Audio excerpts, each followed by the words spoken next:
होगी, साथ ही जो न्यूमेरिकल्स कराए हैं और जो न्यूमेरिकल्स मैंने आपको कहा था उनकी सेल्फ प्रैक्टिस की होगी, क्योंकि जब तक आप सेल्फ प्रैक्टिस नहीं करेंगे तब तक आपको न्यूमेरिकल नहीं आएंगे।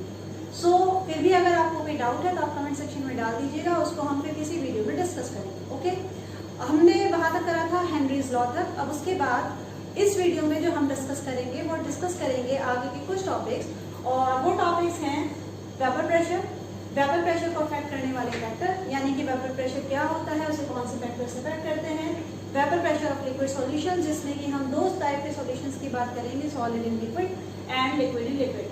The derivation of the formula which is based on the Raoult's law. Rawls law जानेंगे क्या है, रॉल्स लॉ की डेरिवेशन जानेंगे क्या है, और उसके बेस पर हम एक फॉर्मूला डिराइव करेंगे जिसका कि यूज न्यूमेरिकल्स में होता है, यानी कि जिसके बेस पर आपके न्यूमेरिकल्स आते हैं वो रॉल्स लॉ और हेनरी लॉ जो भी आपको पिछले वीडियो में कराई थी उनका कंपैरिजन पढ़ेंगे कि रॉल्स लॉ और हेनरी लॉ किस तरीके से आपस में कंपैरेबल हैं, और डेविएशन फ्रॉम रॉल्स लॉ, यानी रॉल्स लॉ जो भी है जो मैं आपको बताऊंगी वो बिहेवियर, डेविएशन मीन्स होता है कि अपने बिहेवियर से हट करके कोई सॉल्यूशन कैसे बिहेव करता है। And the last topic algebra which we will discuss in this video. Okay, now let's start. So our first topic is vapour pressure. तो जैसा कि नाम से क्लियर है वेपर प्रेशर क्या होता है। वेपर प्रेशर को जानने से पहले मैं एक बात और आपको बता देती हूँ, वेपर प्रेशर का डिस्कशन केवल उन्हीं सॉल्यूशंस के लिए किया जाता है जिनमें आइदर 1 और 2 लिक्विड्स आर वॉलेटाइल, यानी कि सबसे पहले आपको जानना होगा वॉलेटाइल वर्ड का मतलब। तो वॉलेटाइल वर्ड, वॉलेटाइल का मतलब होता है कोई ऐसा liquid that can easily forms vapor।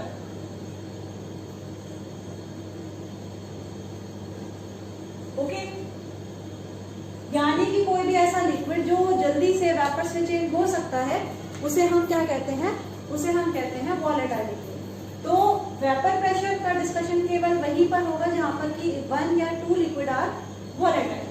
तो वेपर प्रेशर का मतलब क्या है, एग्जाम्पल से समझ लेते हैं। सपोज हमारे पास एक सॉल्यूशन है, now I am taking the example of liquid in liquid. Suppose we have the solution which is liquid in liquid, और इसमें आप ये भी मान सकते हैं कि दोनों वॉलेटाइल हैं और ये भी कंसिडर कर सकते हैं कि एक सब्सटेंस वॉलेटाइल है, but one should be volatile. Okay, अब ऑब्वियस सी बात है, अगर एक substance suppose let us consider is at a और B, let B be volatile, तो ऑब्वियस सी बात है जो सब्सटेंस वॉलेटाइल है इसका मतलब वो वेपर में इजीली चेंज हो सकता है। तो जब हम उसको हीट करेंगे तो उसकी वेपर्स आएंगी, और इस सरफेस, सपोज लिक्विड की सरफेस यहाँ तक है, तो लिक्विड की सरफेस के ऊपर इसका कुछ प्रेशर होगा। ओके, और इसी प्रेशर को हम क्या कहते हैं, vapour pressure of the liquid. That is, vapour pressure को हम कैसे डिफाइन कर सकते हैं, vapour pressure is the pressure of the liquid over the surface of the liquid in equilibrium at a particular temperature. So this is Weber pressure. Okay.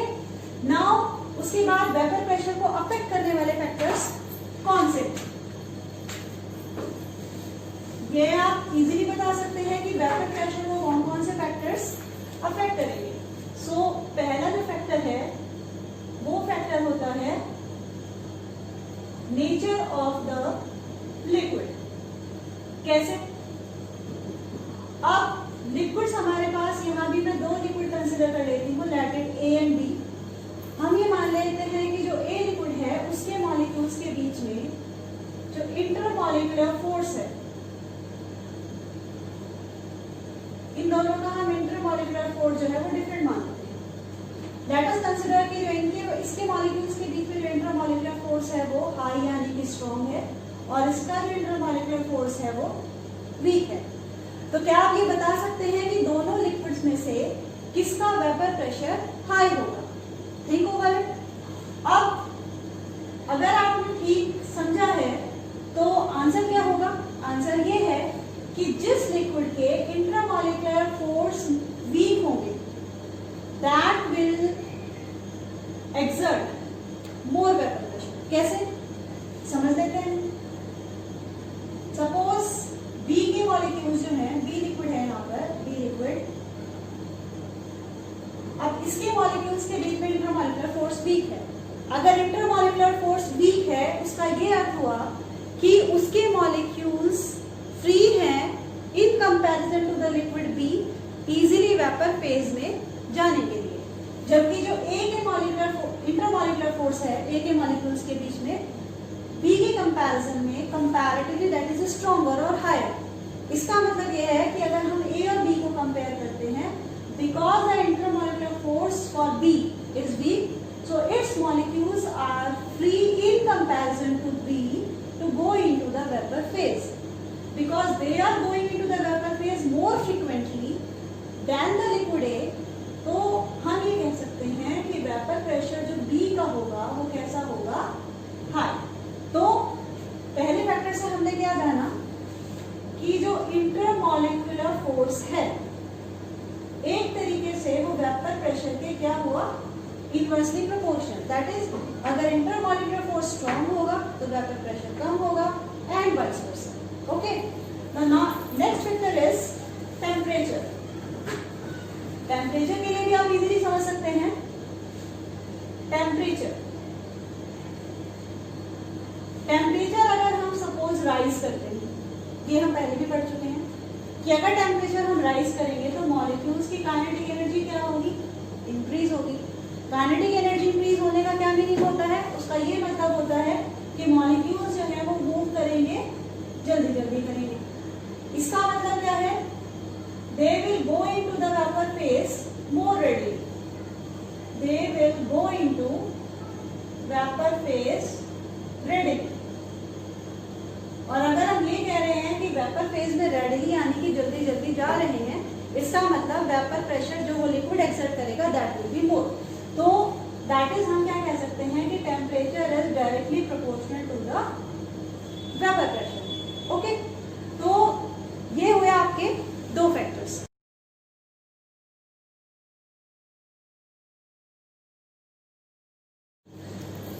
Okay, now let us discuss the next topic that is vapour pressure of the liquid solutions. और हम यहाँ पर बात करेंगे solution of liquid and liquid. तो suppose हम consider कर लेते हैं vapour pressure of liquid solution, और यहां हमें क्या कंसीडर करना है कि आइदर, वैसे मैंने भी आपको बताया है कि either one or both component should be volatile, but हम यहाँ ये कंसीडर कर रहे हैं कि both the components are volatile, that is both components are volatile.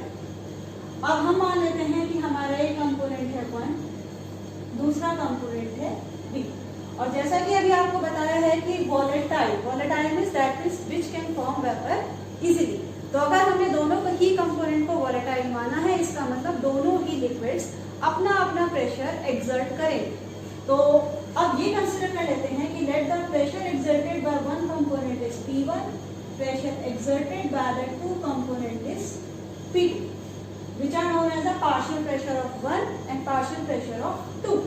अब ये जो partial pressure है दोनों के, ये दोनों के partial pressure डिपेंड करेंगे किस पर, ये डिपेंड करेंगे एक तो इनके मोल फ्रैक्शन पर और दूसरा डिपेंड करेंगे vapour pressure of these component in their pure state.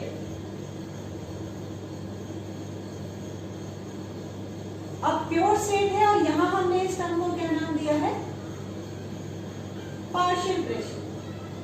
तो पहले आगे समझने से पहले हम ये जान लेते हैं कि पार्शियल प्रेशर और vapour pressure in pure state में आखिर डिफरेंस है क्या। So what is partial pressure? Partial pressure is the pressure, individual pressure I must say, it is the individual pressure exerted by a particular liquid in its solution. That is अगर हम ये मान लेते हैं कि 1 और 2 दोनों ने मिलकर के सॉल्यूशन बना लिया है, तो इसका मतलब ये है कि सॉल्यूशन में दोनों हैं। सॉल्यूशन में अगर दोनों हैं तो सॉल्यूशन बन जाने के बाद P1 जो प्रेशर एक्सर्ट करेगा on the walls of the container और जो P2 जो प्रेशर एक्सर्ट करेगा अलग अलग, वो तो हुए क्या, उनके partial pressure of those component in the solution. But solution बनने से पहले वो जो प्रेशर एक्सर्ट करते हैं वो कहलाता है vapour pressure of the component in their pure state. So now it is clear कि पार्शियल प्रेशर क्या होता है और vapour pressure of the pure component क्या होता है। तो अब ये जो पार्शियल प्रेशर है वो किन दो फैक्टर्स पे डिपेंड कर रहा है? वो डिपेंड कर रहा है एक तो मोल फ्रैक्शन पे और एक डिपेंड कर रहा है vapour pressure of the component in the pure state. Okay, और इनके बीच में जो रिलेशन दी है वो दी है रॉड्स ने। उसके बेस पर हम स्टडी करेंगे रॉड्स लॉ। तो रॉड्स लॉ जो कहती है, तो रॉड्स लॉ के अकॉर्डिंग क्या है? According to this law the partial pressure of each component in the solution is directly proportional to the mole fraction of that component, and remember it is for the volatile liquids। यानी कि अगर हम बात करते P1 की और P2 की, क्योंकि हमने यहाँ पर दोनों कैसे माने हैं? volatile। रॉड्स लॉ किसके लिए है? for the volatile liquids। तो रॉड्स लॉ का एक बार दोबारा सुन लीजिए, रॉड्स लॉ क्या होती है? According to the Raoult's law it is for the volatile liquids, and according to it the partial pressure of each component, that is P1 and P2, is directly proportional to their mole friction। okay, अब अगर हम ये proportionality constant को proportional sign को अगर हम हटाते हैं तो इसकी जगह क्या आ जाता है? तो हम ये बता सकते हैं P1 is equal to proportional की जगह हम लिखेंगे P1 naught x1, likewise P2 is equal to P2 naught of x2। अगर हम इनमें डिफरेंट सिंबल्स की बात करें तो आप दोबारा से सुन लीजिए। P2 क्या है? Partial pressure of setting component in the solution. P2 not is the vapor pressure of that component in the pure state, and x2 is the mole fraction of that particular component। so this is the Raws law। okay, Raws law हो गई। अब हम discuss करेंगे the difference between the Raws law and the Henry's law। okay,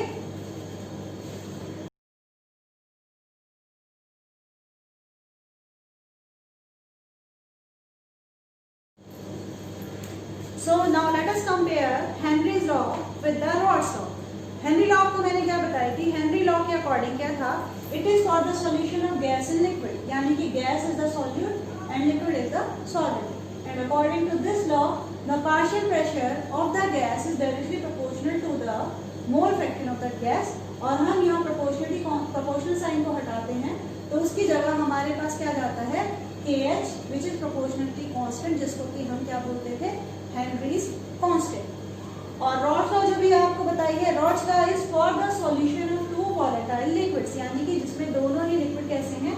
volatile हैं, यानी दोनों ही vapour phase में जाते हैं, यानी कि प्रेशर एक्सर्ट कर सकते हैं over the surface of the liquid. और इसके अकॉर्डिंगली क्या है कि pressure is directly proportional to the mole fraction. तो यहाँ तक तो ये क्या आती है? सिमिलर आती है। बट जब हम इसका प्रोपोर्शनल साइन हटाते हैं तो उसकी जगह हम यहाँ पर लगाते हैं P naught, that is P is equal to P naught x। So now they are differ in what? They are differ in the proportionality constant, that is KH and that is P naught. यहाँ ये भी कह सकते हैं कि Raoult's law is the special case of Henry's law. अब मैं special case क्यों कह रही हूँ? स्पेशल केस इसलिए क्योंकि जब हमने गैस को लिक्विड से रिप्लेस कर दिया, दैट इज जब हमारे पास सॉल्यूशन दोनों ही लिक्विड्स का है, वो भी वॉलेटाइल है, तो रॉड्स लॉ कहा जाएगा। और अगर गैस से लिक्विड की हम बात कर रहे हैं तो उसे क्या कहा जाएगा? Henry's law. तो हम ये कह सकते हैं कि Raoult's law is a special case of Henry's law. तो ये तो बात हो गई इनमें डिफरेंसेस की। अब अगर आपसे कोई ये पूछता है कि what is the similarity between the Henry's law and between the Raoult's law, तो बहुत सिंपल है। सिमिलैरिटी क्या है? दोनों ही लॉ क्या कहती हैं कि प्रेशर और partial pressure is directly proportional to the mole fraction. तो दोनों ही लॉ ये कहती हैं। ओके, और दोनों ही लॉ में क्या है कि one component should be volatile. अब वॉलेटाइल क्योंकि गैस ऑलरेडी प्रेशर एग्जिस्ट करती है और यहाँ पर क्योंकि लिक्विड वॉलेटाइल है तो वो भी प्रेशर एग्जर्ट करते हैं। So now it is clear कि हेनरी लॉ और अगर रॉल्स लॉ में आपसे डिफरेंसेस पूछे तो आप वो भी बता सकते हैं, और अगर आपसे सिमिलैरिटी पूछी जाए तो वो भी बता सकते हैं। Okay,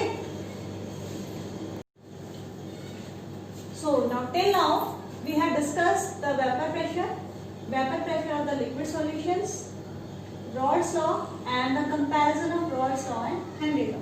Now come to the derivation of a particular formula which is based on the Raoult's law. अब Raoult's law भी आपको बताई थी कि सपोज अगर हम 1 और 2 कंपोनेंट्स को कंपेयर करते हैं तो हमारे पास फॉर्मूला क्या आ जाता है, P1 is equal to P1 naught x1 and P2 is equal to P2 naught of x2. तो ये फॉर्मूला हमारे पास है according to the Raoult's law. अब अगर हमें फॉर्मूला डेराइव करना है तो हमें इसके लिए फ्लैशबैक में जाना होगा। फ्लैशबैक का मतलब आपको 11th क्लास की एक लॉ ध्यान करनी होगी, that is Dalton's partial pressure law. आपको ध्यान है? नहीं ध्यान है तो मैं बता देती हूँ। डाल्टन पार्शियल प्रेशर लॉ क्या कहती है? That if there are certain components or gases in the same container, then each component will exert its own pressure on the walls of that particular container, and the total pressure exerted on the walls of the container will be equal to the algebraic sum of all the partial pressure of those components. यानी कि अगर suppose ये consider कर लेते हैं हम कि किसी कंटेनर में बहुत सारी गैसेस प्रेजेंट हैं, consider is 1 2 3 and so on, बहुत सारी गैसेस प्रेजेंट हैं, तो ऑब्वियस सी बात है गैसेस हैं तो उनका प्रेशर कंटेनर की वॉल्स पे लगेगा ही लगेगा। और ये लॉ ये कहती है कि जो टोटल प्रेशर कंटेनर की वॉल्स पर एग्जर्ट होगा वो इन सभी गैसेस के पार्शियल प्रेशर का एल्जेब्रिक सम होगा, that is Pt will be equal to P1 plus P2 अगर 2 कंपोनेंट है तो ये, और अगर n कंपोनेंट्स हैं तो up to Pn। So this was the Dalton's partial pressure law. अब इसका यूज हम करेंगे यहाँ पर एक फॉर्मूला डेराइव करने के लिए। So according to the, because we are taking here only 2 components, so according to the Dalton partial pressure law Pt किसके इक्वल हो गया? P1 प्लस P2 के। नाउ P1 की भी वैल्यू हमें पता है और P2 की भी वैल्यू हमें पता है, तो now put it that P1 is equal to P1 naught of x1, P2 is equal to P2 naught of x2। It is clear up till here? Okay, अब हम जानते हैं, we know that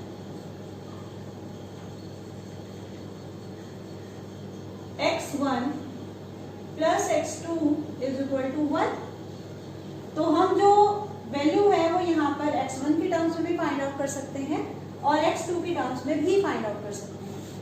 let us suppose कि मैं x2 की terms में निकाल रही हूँ तो x2 किसके इक्वल हो जाएगा? 1 माइनस x1। ओके, अब ये जो x2 की वैल्यू है ये आपको कहाँ पुट करनी है? In the equation 1। Put the value of x2 in equation 1. So after putting the value we get Pt is equal to P1 naught of x1 plus P2 और x2 की जगह हम क्या रख देंगे? 1 माइनस x1। इसको एक्सटेंड कीजिए, P1 naught x1 plus P2 naught minus P2 naught x1। इन दोनों फैक्टर्स में x1 वैल्यू है तो यहां से हम इसमें से और इसमें से दोनों को कॉमन ले सकते हैं। So we will get from here that, so Pt becomes equal to, पहले हम इनको साथ साथ लिख लेते हैं, this factor and this factor, P1 naught x1 minus P2 naught of x1 plus P2 naught. यहाँ से x1 कॉमन ले लेते हैं, x1 P1 naught minus P2 naught plus P2 naught. So this is the formula which I was talking about. Okay, ये मैंने जो formula derive किया है ये मैंने डेराइव किया है in terms of mole fraction 1। आप चाहें तो इस फॉर्मूले को 2 के टर्म्स में भी डेराइव कर सकते हैं। ओके,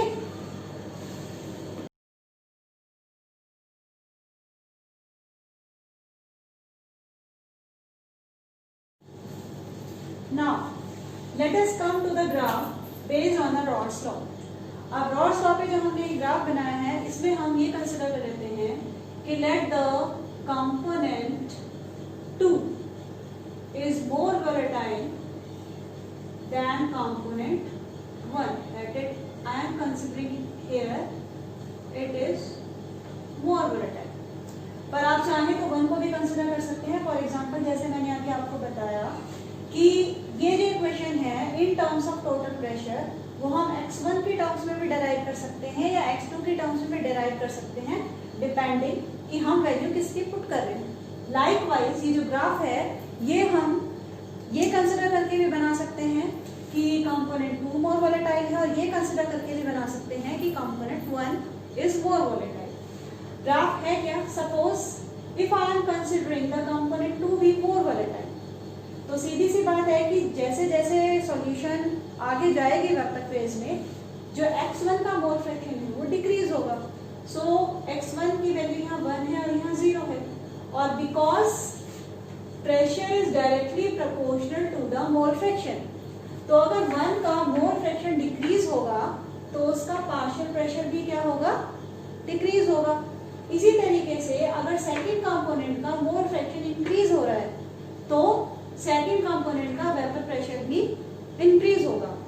और जो extreme points, in extreme points को कंबाइन करने पर हमें क्या मिल जाएगा, हमें total pressure of the solution मिल जाएगा, which is according to Dalton's partial pressure law is the algebraic sum of both the partial pressures, जिसकी हेल्प से हमने ये इक्वेशन दोनों अभी डेराइव की है। ओके, अब ये ग्राफ हमें क्या बताता है, ये ग्राफ हमें ये बताता है कि जो टोटल प्रेशर है वो दोनों ही टर्म्स में वेरी कर सकता है। दूसरा कि one component should be more volatile than the other, and the third one, अगर हम वेपर प्रेशर की वैल्यू निकालना चाहते हैं, दैट इज अगर हमें मोल फ्रैक्शन निकालना है इन द वेपर फेज, तो मोल फ्रैक्शन हम वेपर फेज में कैसे निकालेंगे, late us suppose y1 and y2 are the mole fraction in vapour phase. तो अगर हमें वेपर फेज में मोल फ्रैक्शन निकालना है तो that will be equal to y1 किसके इक्वल हो जाएगा, बिकॉज हम बात किसकी कर रहे हैं, वेपर फेज की। तो वेपर फेज में जो एक्सर्ट होगा वो प्रेशर एक्सर्ट होगा, तो मोल फ्रैक्शन का फॉर्मूला क्या हो जाएगा, अगर 1 के टर्म्स में निकालते हैं तो P1 divided by P1 plus P2 that is total pressure. Likewise y2 is equal to P2 divided by P1 plus P2. So this is the formula for the mole fraction in vapour phase. तो हम rods law की help से ये चीजें calculate कर सकते हैं। और एक पॉइंट और वो ये कि जो सॉल्यूशंस रॉड्स लॉ को ओबे करती हैं, हम उन सॉल्यूशंस को क्या कहलाते हैं, कहते हैं आइडियल सॉल्यूशन। जैसा कि हमारा नेक्स्ट टॉपिक है डेविएशन फ्रॉम रॉड्स लॉ, इसमें मैंने मेंशन करा है ideal and non ideal solution. तो इसके बारे में अभी हम डिस्कस करते हैं डिटेल में।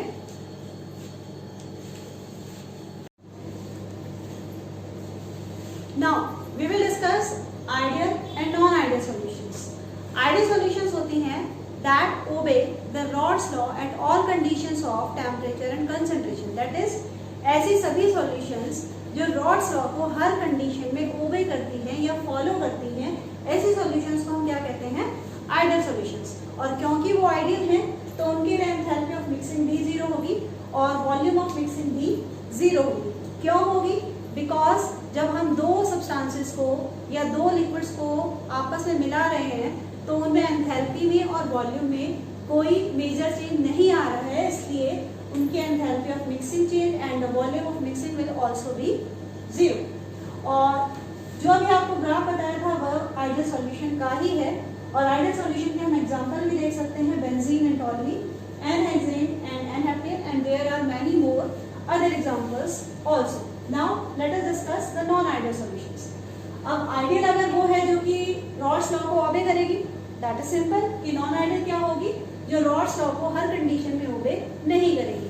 If it is not obeying the Raoult's law at all conditions of concentration and temperature, तो इट मीन्स कि उसकी एंथैल्पी ऑफ मिक्सिंग भी जीरो के इक्वल नहीं होगी और वॉल्यूम ऑफ मिक्सिंग भी जीरो के इक्वल नहीं होगी.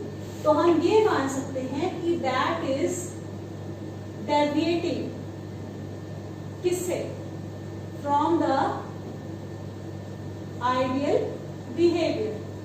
अब ये डेविएटिंग क्या होता है, डेविएटिंग वर्ड का मतलब होता है कुछ बिहेवियर हटकर दिखाना, यानी because it is not obeying rods law at all conditions, that means ये अपना बिहेवियर हटकर दिखा रही है. और इसे हम दो पार्ट में डिवाइड कर सकते हैं. One is the positive deviation from rods law and another is the negative deviation from the Rod's law. तो अब हम ये जानेंगे कि पॉजिटिव डेविएशन क्या है और क्यों है, इसी तरह से नेगेटिव डेविएशन क्या है और क्यों है.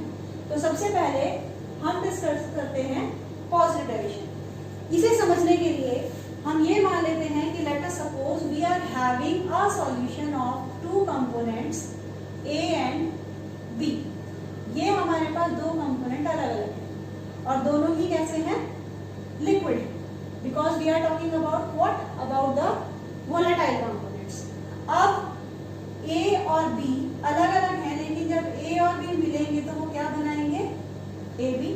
दैट मीन्स अब क्या बन गई, उनकी सॉल्यूशन बन गई, बिकॉज बोथ आर लिक्विड्स.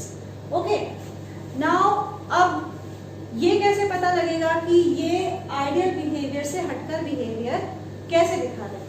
तो हम ये मान लेते हैं जो A कंपोनेंट है उसके मॉलिक्यूल्स में भी आपस में कुछ इंटरेक्शन होगा. उस इंटरेक्शन को हम सपोज कर लेते हैं AA means the intermolecular attraction between the A and A molecules.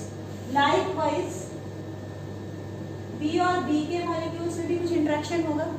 Okay, अब जब हमने A और B को मिला दिया तो क्या बन गया, AB. यानी हमारे सामने एक नया इंटरेक्शन आ गया A और B का. Got it. Now we have three type of intermolecular interaction between the molecules of A, between the molecules of BB and between the molecules of A and B. Now let us discuss कि वो deviation कैसे दिखा रहा. अब हम ये consider कर लेते हैं, suppose the interaction between the A and B is weaker than AA and BB. That means जो इनके बीच का इंटरमॉलिक्यूलर इंटरेक्शन या अट्रैक्शन जिसे हम कह सकते हैं वो AB से ज्यादा, यानी इंडिविजुअल AA के मॉलिक्यूल और इंडिविजुअल BB के मॉलिक्यूल्स आपस में B और B में इंटरेक्शन आपस में ज्यादा है, यानी वो इसको स्ट्रांगली होल्ड करके रखता है. A का मॉलिक्यूल A को स्ट्रांगली होल्ड करके रखता है in comparison to the new interaction setup A and B.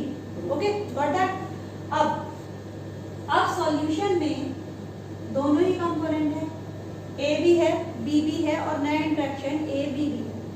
हमने यहाँ क्या कंसिडर किया है कि A B का इंटरेक्शन जो है ये हमने मान लिया कि वो क्या है, वो वीक है in comparison to A and B. तो इसका क्या मतलब होगा, क्योंकि जो नया इंटरेक्शन सेटअप हुआ है A और B का, इसका ये मतलब है A के मॉलिक्यूल्स B के मॉलिक्यूल्स को या B के मॉलिक्यूल्स A के मॉलिक्यूल्स को इतना स्ट्रांगली होल्ड नहीं कर पा रहे हैं जितना A को करता है या जितना B को करता है. Got that. इसका मतलब कि जो A के मॉलिक्यूल्स है वो भी फ्री हैं किस में जाने के लिए, वेपर फेज में, और B के मॉलिक्यूल्स हैं वे भी फ्री हैं किस में जाने के लिए, वेपर फेज में. क्यों, क्योंकि उनके बीच का जो नया इंटरेक्शन सामने आया था वो कैसा है, वीक है. इसका ये मतलब हुआ कि जो ये वेपर फेज होगा, वेपर फेज में मॉलिक्यूल्स जाएंगे ज्यादा. तो यानी कि क्या हुआ, because this interaction is weaker, so number of molecules going into the vapor अगर वेपर फेज में जाने वाले मॉलिक्यूल्स का नंबर इंक्रीज हो रहा है, दैट सिंपली मींस कि वेपर प्रेशर भी क्या हो रहा है, इंक्रीज हो रहा है। किससे इंक्रीज हो रहा है? देन द नॉर्मल प्रेशर, और we can say that the from the ideal behaviour, because the vapour pressure is more than the ideal behaviour, so it is showing the positive deviation. What that? एक बार फिर से सुन लीजिए। अगर हम ए और B के मॉलिक्यूल्स को आपस में कंबाइन करते हैं तो ए के मॉलिक्यूल्स और ए के मॉलिक्यूल में कुछ इंटरमॉलिक्यूलर फोर्स है, इसी तरह बी और बी के मॉलिक्यूल्स में है।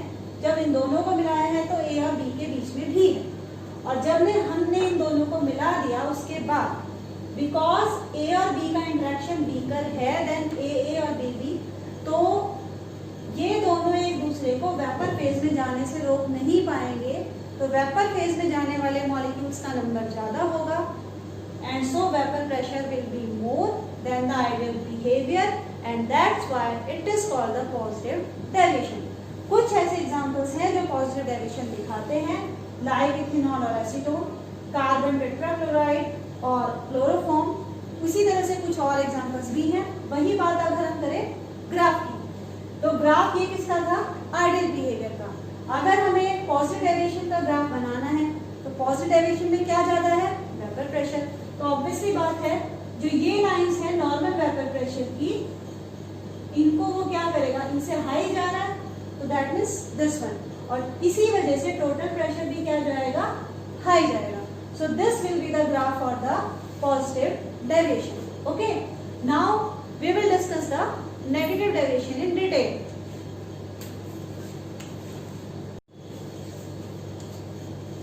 Okay, now let us discuss the non-ideal solution का second part, that is negative deviation from the ideal behavior.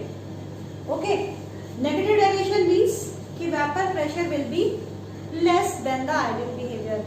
जैसे कि पॉजिटिव डेविएशन का मतलब क्या था कि वेपर प्रेशर जो है वो आइडियल बिहेवियर से ज्यादा होता है, इसी तरह से नेगेटिव डेविएशन का क्या मतलब होगा कि vapour pressure will be less, किससे? Then the ideal behaviour. Okay, but ऐसा होता क्यों है? इसके अगेन हम फिर वही कंसिडर करते हैं कि हमारे पास ए और बी दो अलग अलग लिक्विड्स हैं। ए के मॉलिक्यूल्स और ए के मॉलिक्यूल्स में कुछ इंटरमॉलिक्यूलर फोर्स ऑफ इंटरेक्शन है, लाइक वाइज बी और बी के मॉलिक्यूल्स में भी इंटरमॉलिक्यूलर फोर्स ऑफ इंटरेक्शन है। पर जब हम ए और बी को आपस में कंबाइन करेंगे तो हमारे सामने एक नया इंटरेक्शन आएगा, दैट इज ए और बी के मॉलिक्यूल्स के बीच का। अब अगर ए और बी का जो इंटरेक्शन है वो ज्यादा होता है इंडिविजुअल ए या इंडिविजुअल बी के मॉलिक्यूल्स से, इसका क्या मतलब हुआ कि जो अट्रैक्शन ए और ए मॉलिक्यूल्स के बीच में या बी और बी मॉलिक्यूल्स के बीच में है, उससे कहीं ज्यादा स्ट्रॉन्ग अट्रैक्शन ए और बी के बीच में पाया जाता है। ओके, नाउ अब हमने सॉल्यूशन लिया, दोनों को कंबाइन करा तो ए और बी बन गया। अब यहाँ पर ए के मॉलिक्यूल्स भी हैं, बी के मॉलिक्यूल्स भी हैं, एंड ए और बी का इंटरेक्शन भी है, बट इनका इंटरेक्शन कैसा है अब यहाँ पर? Strong. So if the new interaction A B is strong then the individual interaction A और B B, it means that the less molecules are going into the vapor phase. कैसे? देखिए, A और A के molecules या B और B के molecules के बीच में इंटरेक्शन स्ट्रॉन्ग इतना नहीं है जितना A और B के बीच का है, ये बात मैं आपको क्लियर कर चुकी हूँ। इसका मतलब ये है कि A B के मॉलिक्यूल्स को या B A के मॉलिक्यूल्स को वेपर फेज में जाने से क्या कर रहा है? रोक रहा है। इसका मतलब क्या हुआ कि less number of molecules will go into the vapor phase, और अगर less number of molecules molecules जाएंगे वेपर फेज में, तो इसका सिंपली मतलब क्या हुआ कि total vapour pressure will decrease. और क्योंकि total vapour pressure ideal behaviour से कम है, तो इसका मतलब वो डेविएशन कैसी हुई, नेगेटिव डेविएशन। Got that? और नेगेटिव डेविएशन के भी कुछ एग्जांपल्स हम देख लेते हैं, like hydrochloric acid with water और क्लोरोफॉर्म विद बेंजीन। इसी तरह से और भी एग्जांपल्स हैं। वही बात करें अगर हम ग्राफ, तो जैसे कि पॉजिटिव डेविएशन में क्योंकि वेपर प्रेशर ज्यादा होता है, तो हमने एक एक लाइन इनके ऊपर ड्रॉ करी है जो ये शो करता है कि वेपर प्रेशर जो है वो ज्यादा आ रहा है।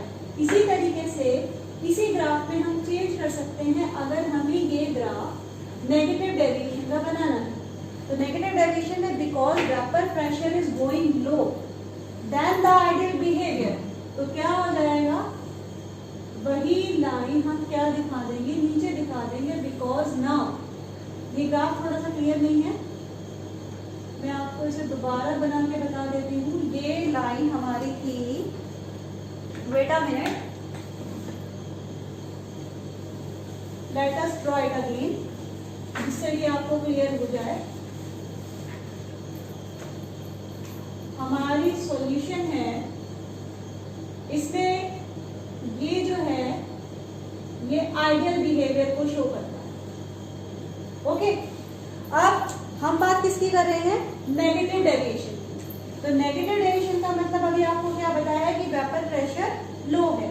इसका मतलब ये आइडियल बिहेवियर वाली लाइन से कैसे जाएगा, ये वेपर प्रेशर जाएगा, इनसे लो जाएगा, लो लाइन दिखाएंगे, and that will be the graph for the negative deviation from the Raoult's law. Example हम ऑलरेडी डिस्कस कर चुके हैं। Now we will discuss our last topic for this video, that is azeotrophs.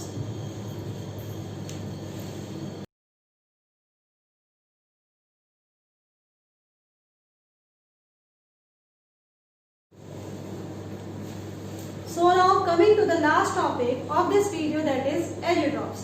But azeotrophs पढ़ने से पहले हम एक बार short में फिर से जान लेते हैं कि पॉजिटिव और नेगेटिव डेविएशन का जो भी हमने पढ़ा है उसका कंक्लूजन क्या है। जैसे कि अभी आपको मैंने बताया, डेविएशन मींस की जो हटकर बिहेवियर दिखाए आइडियल बिहेवियर से। तो अगर हम बात करें पॉजिटिव डेविएशन की, तो पॉजिटिव डेविएशन का ओवरऑल कंक्लूजन क्या है कि जो टोटल प्रेशर है that will be more than the ideal behaviour. Okay, इसी तरीके से वही बात करें अगर हम नेगेटिव डेविएशन की, तो नेगेटिव डेविएशन का मतलब है कि total pressure is less than the ideal behavior. Okay? अब बात करते हैं azeotrophs की। तो azeotrophs क्या होते हैं? These are the liquid binary mixtures having the same composition in the vapor phase as well as the liquid phase at a constant temperature. Means कि जिनकी composition change नहीं होती है, चाहे वो liquid phase में रहे, चाहे वो vapor phase में रहे, लेकिन remember at a constant temperature. तो ऐसे बाइनरी मिक्सचर्स को हम एजियोट्रॉप्स कहते हैं। और एजियोट्रॉप्स को भी हम क्लासिफाई कर सकते हैं in two ways, that is minimum boiling azeotrope and the maximum boiling azeotrope. अब ये नाम ही सजेस्ट करता है कि इनका मीनिंग क्या है। मिनिमम बॉइलिंग एजियोट्रॉप का क्या मीनिंग हो कि जिनका बॉइलिंग पॉइंट क्या हो, कम हो, बट किससे कम हो, और जिनका बॉइलिंग पॉइंट मोर हो। वह यहाँ भी वही क्वेश्चन है कि किससे ज्यादा। तो मिनिमम बॉइलिंग एजियोट्रॉप एक्चुअली में जो होते हैं, जो भी सॉल्यूशंस रॉड्स लॉ से पॉजिटिव डेविएशन दिखाएंगे। अब पॉजिटिव डेविएशन दिखाने इसका मतलब क्या है कि टोटल प्रेशर ज्यादा है, और टोटल प्रेशर अगर ज्यादा है तो ऑब्वियस सी बात है बॉइलिंग पॉइंट जो होगा वो नॉर्मल से कम होगा। बिकॉज ये बात हम जानते हैं कि वेपर प्रेशर अगर बढ़ता है तो बॉइलिंग पॉइंट क्या होता है, कम जाता है। So as the positive deviation have the greater value of the vapour pressure than the ideal behaviour, so there boiling point will be less, और उन्हीं को हम क्या कहते हैं, minimum boiling azeotropes. Likewise maximum boiling azeotropes, that means the solutions which are showing the negative deviation. अब negative deviation में क्या है कि वेपर प्रेशर जो जा रहा है वो कम जा रहा है। और अब वाइस वर्सा कर दीजिए, दैट मीन्स अगर vapour pressure is going down then boiling point will going higher, so there boiling point will be more than the expected behaviour. Okay, so हमने जो आज टॉपिक डिस्कस करे हैं उनको आप डिटेल में स्टडी कीजिए। अगर आपको कुछ भी डाउट होते हैं तो आप कमेंट सेक्शन में डाल करके पूछ सकते हैं, जिसे हम नेक्स्ट वीडियो में डिस्कस करेंगे। Till then bye.